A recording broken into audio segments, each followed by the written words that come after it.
Good morning everyone or magandang umaga sa inyong lahat. So today, pahinga muna ako so hindi ako nag-work from bonsai. Then ang gawin ko na lang ngayon is, I have here an machine, RC helicopter. This one, this is the C186 RC helicopter. Then itong C186 ko is, wala siyang problema. Kaya lang ilang beses na na-crash then hindi pa rin nasira. So ang sa akin lang is, nabe-bent itong propeller shaft niya. So medyo malikot siya maglipad. Then this Asian A120, mga 1 week ko pa lang nagamit, nag-filming ako with pababa. Sobrang lapit sa ground, then suddenly nasagip ko yung grass, yung damo, then na-crash siya. Then after that is nasira kaagad. So what I gonna do this one because okay pa man itong mga blade niya, propeller shaft walang problema, servo walang problema. So ang gagawin ko itong C186 kasi malikot na, tanggalin ko yung mga electronic parts, parang circuit yata yung nasa loob ko, hindi ko pa nakita. Buksan ko ito tapos ilipat ko dito sa kabilang Asian. So subukan ko lang kasi at the same time is identical sila. So ang problema lang nila dito sa ilalim, itong C186 wala siyang parang sensor, tawag dito. Itong Asian mayroon. So hindi ko na gagamitin yun, yung parang optical flow yata yun. So focus ko na, tanggalin ko na ang both helicopter tapos ilipat ko yung mga niya, electronic parts kung mag-success ba. So let's go. So ito ang una kong babaklasin. Kailangan ko ng nito. May maraming screw.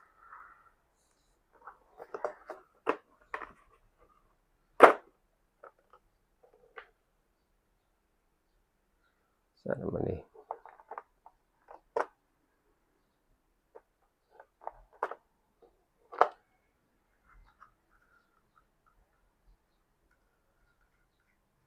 Kaya ako naglagay ng white dito background kasi yung screw niya is sobrang liit. So delikado ito pag maliit na bata magdula, baka sa kainin itong mga screw na maliit.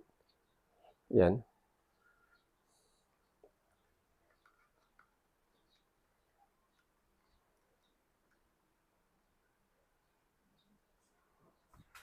So natangtang ko na lahat ng mga screw. So separate ito pala, 4 na screw dito. Then may mga screw nga hindi matanggal. So kailangan kong presaw na lang itong dito sa harap, ilagay ko na ito ng tape. So ito na. So after ko matanggal ito, picturean ko ito kasi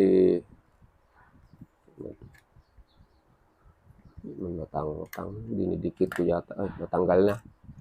So yan, malaglag yung mga parts. So ito na ang itsura niya. I-zoom ko mamaya. Yan. So ito ang niya. So ang kunin ko dito is itong mga circuit niya. Yun ang ilipat ko doon. Sana mag-success ako. So kailangan ko pa itong picturean tapos tignan ko. Kasi na lang is ginamitan nila ng parang tape yata.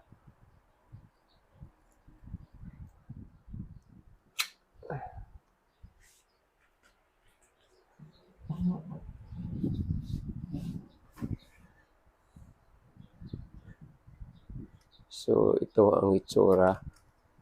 Sana to. So ito ang kukunin ko. Sobrang liit oh. Yan. Makaya ko kaya yan. Ito ang tanggalin ko. Tapos ilipat ko doon dito sa Asian A120. Itong electronic parts. So kailangan kong ma-memorize kasi baka magkamali, mag-reverse, maglipad kung mag-success itong gawin ko. So, natanggal ko na ang circuit. As you can see. Then, dito yung mga lights. I think this is the front motor. Itong maliit. Rear motor. Then, this is the front. Then, mga ilaw itong dalawa. Back and front. Then, dito yung servo sa this side here. Then, ditong pasunod sa pikas, kabila. Then, itong last na servo connection is a rear side. So, hindi ko lang nabidyoan kanina kasi mahirap sa magtanggal ako tapos nagbibideo pa. So, ang ginawa ko, para siguro hindi ko malimutan, ginawaan ko na lang ng drawing kung mga connection para hindi ako malilito. So, ngayon, tanggalin ko na naman itong this one, this Ishin, kasi sira na yung electronics parts niya. So, yun ito ang ilalagay ko dyan. Hopefully, mag-success itong ginagawa ko. So, ito na siya, ang liit ng electronic part. Mostly, ang mga pisa sa loob, hindi ko kabisado, pero ang nakakilala ko lang ito is it is the IC, mga IC integrated circuit. Saka ito ng C186. Nabaklas ko na, nakuha ko ito. And itong tatanggalan ko ng parts.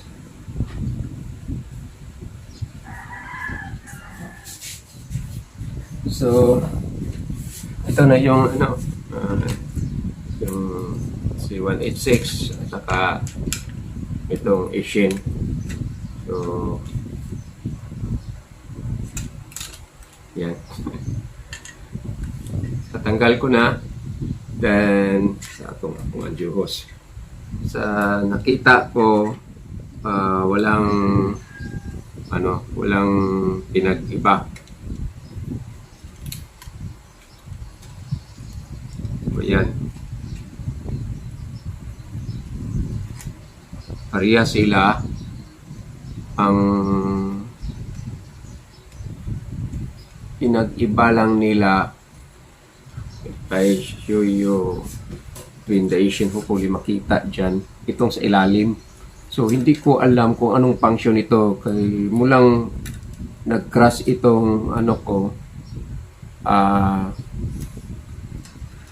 C186, biglang nag-stop ang parang motor niya. So, itong Ishin, pag nag-crash siya, biglang nasira. So, may circuit siya. So, hindi ko alam anong tawag nito na circuit compared dito, wala ako. So, ang frame ng C186 compared to Ishin is ito lang ang diferensya. So, may attachment siya dito. Pwede malagyan kasi may nakabakante pero hindi nila linagyan. So, yung circuit niya, kung makikita ninyo, sana to. Ito, kapareho lang din, although itong part, itong area, may connection dito yung sa ilalim, sana yun, dito. Wala siya, bakante siya. So, hopefully, mag-work ito, itong pag-transfer ko ng parts. So, ito transfer ko lang tapos hindi ko video after na siguro kasi mahirap man mag-video habang nagtrabaho ako. Baka maubos na po yung memory ko o yung capacity ng memory card ko. So, yan, ita-transfer ko na. So, ito na yung dalawang parts. Tapos, ito yung part ng Ishin nga nasira. So, kung tignan mo, formation of their circuit, pareha, walang pinag-iba. So, ang diferensya nila, isa kompleto lang sa Ishin na butas yung may connection na dito. So, hindi ko alam. Ibalik ko lang ito, this part, connection, then paandarin ko kung anong performance niya. Sa C186, wala siyang ganyan. So, lagay ko na.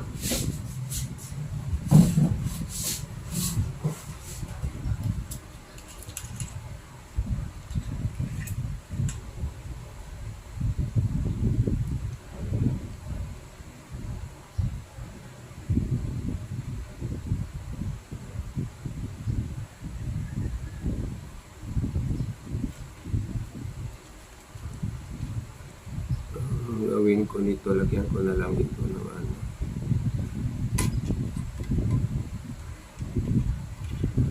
Yung rubber cement.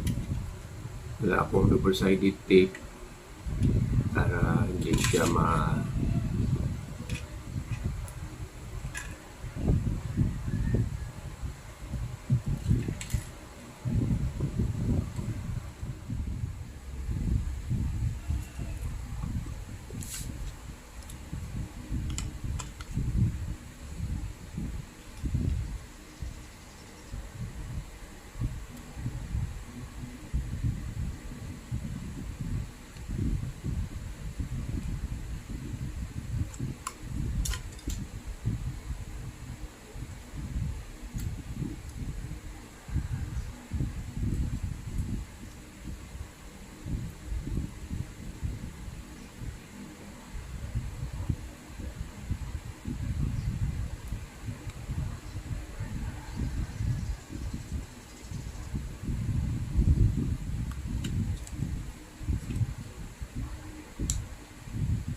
So,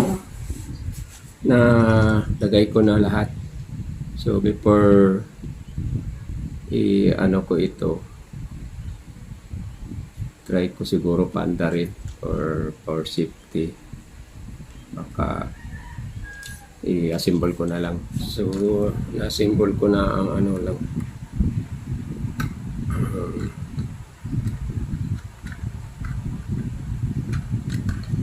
Ano tawag nito? Landing gear.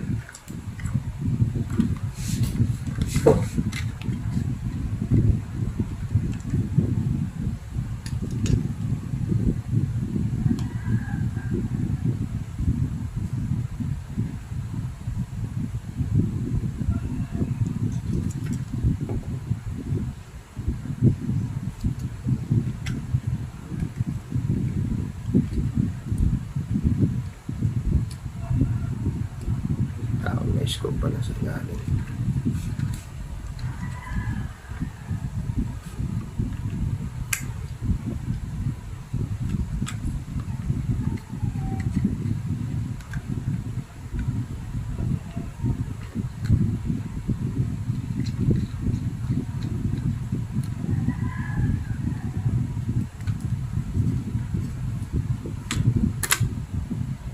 Hopefully, mag-success ito, kay kung hindi, tapon na lang ito.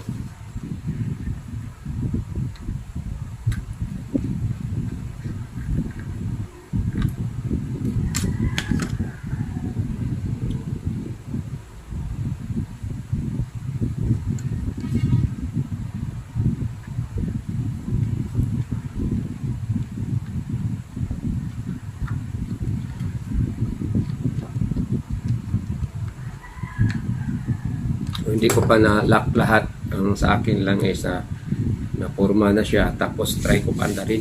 So, ito na. Pero hindi ko pa na-lock lahat.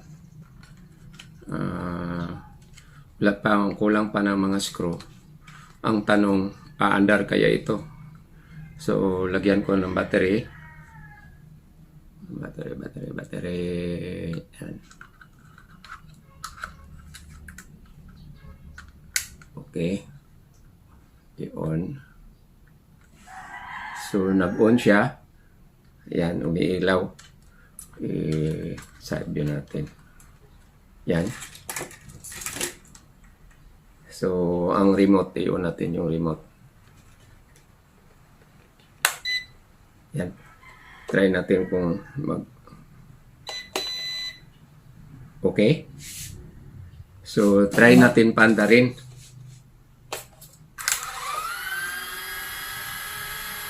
So, it's working. So, ngayon,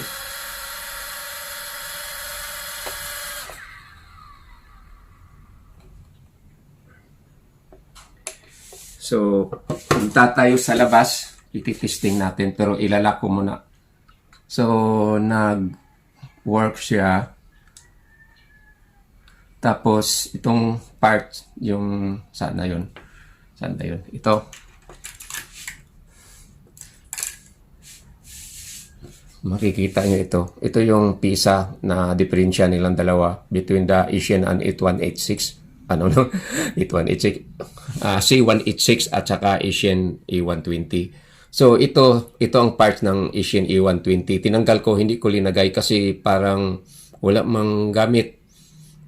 Kaya nga nasira yung Asian ko, nag-crash or nagkataon lang may factory defect, so siguro yun ang nasa isip ko. So ilagay ko muna itong mga screw lahat tapos ititesting ko sa labas. Hopefully same pa rin ang performance niya tapos mas stable siya compared to the other one because ilang beses na yun na crash. So kaya pinapalit-palit ko na lang itong mga parts itong dalawa na helicopter na remote control ko. So lagay ko lahat yung mga screw tapos paliparin natin sa labas.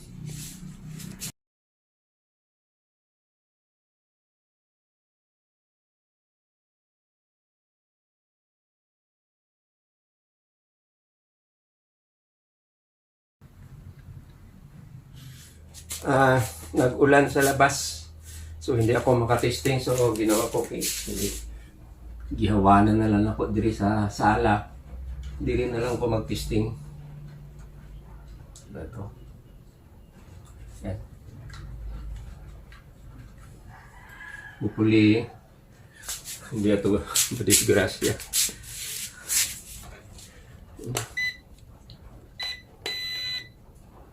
Okay. Yan. So, try natin.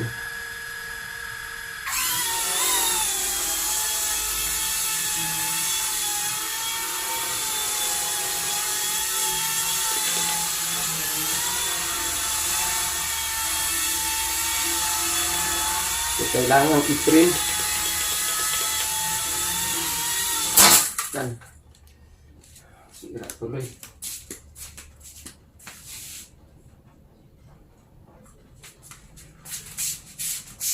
Ay, yun ang problema dito. Saan naman? Ito man.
So, napalipad ko na dito lang sa loob ng bahay. and it happened nag-crash kaagad. Saan kaya ito sumabit? So, nag-crash kaagad, so hopefully wala ng na-damage. Tapos, try ko muna balik itong anong tawag nitong parts na ito, pero hindi muna sa ngayon kasi tinatamad akong mag-ayos, ang liit ng screw kasi. So, ito yung C1H6 ano, ito yung C1H6, linipat ko yung yung mga electronic parts dito sa Asian kasi 1 week lang ito, nasira kaagad yung electronics niya. So, okay pa itong mga motor niya, mga servo. Pero pagpalipat ko kanina, it happened na hindi siya masyadong stable. So, kailangan diretso agad forward na or saan ka pupunta. So, kailangan malaking lugar. So, for this morning, around ang oras na ngayon, 11:20 in noon sa tanghali. So, ito lang share ko sa inyo. Maraming salamat sa panonood. God bless you all. Have a nice day. Bye-bye.